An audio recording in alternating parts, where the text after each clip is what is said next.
మనము ఒక హెల్తీ చట్నీ చేసుకుందాం ఈరోజు. ఇది రైస్కి బ్రేక్ఫాస్ట్ కూడా చాలా బాగుంటుంది.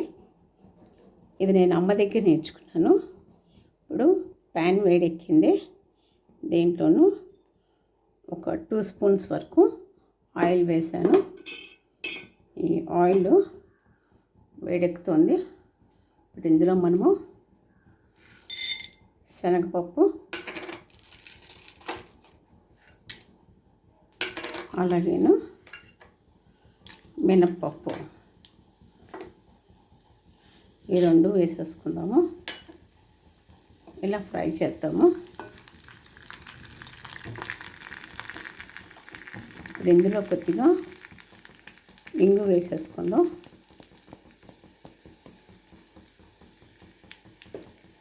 నెక్స్ట్ వెల్లుల్లి, నెక్స్ట్ ఇందులోనూ గ్రీన్ చిల్లీ వేసుకున్నాము. ఇది బటన్ గ్రీన్ చిల్లీ అన్నమాట. బుల్లెట్ అంటారు దీన్ని, బుల్లెట్ గ్రీన్ చిల్లీస్.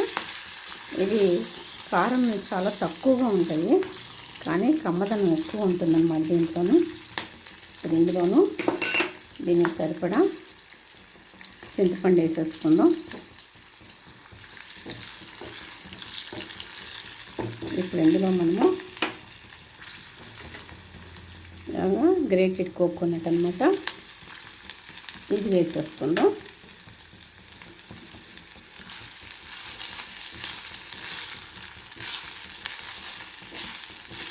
ఇది కూడా ఫ్రై చేసేయండి.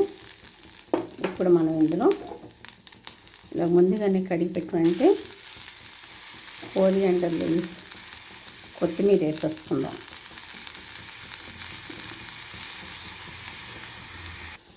ఇప్పుడు ఇందులోనూ ఆనియన్స్ వేసేద్దాం. ఈ ఆనియన్స్ని కూడా ఫ్రై చేసుకుందాం.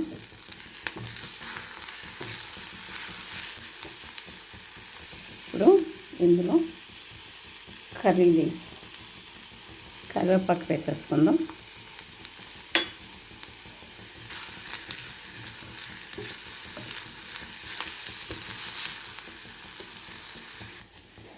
దీనికి సరిపడా ఇలాగా రాళ్ళు వేసేసుకుందాం, సాల్ట్.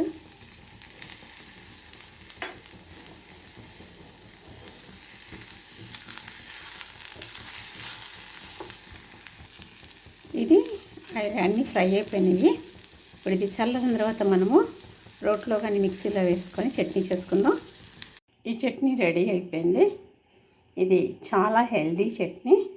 అంతేకాదు ఇందులో వేసిన ఇంగ్రీడియంట్స్ అన్నీ కూడాను హెల్త్కి ఎంతో మంచివి.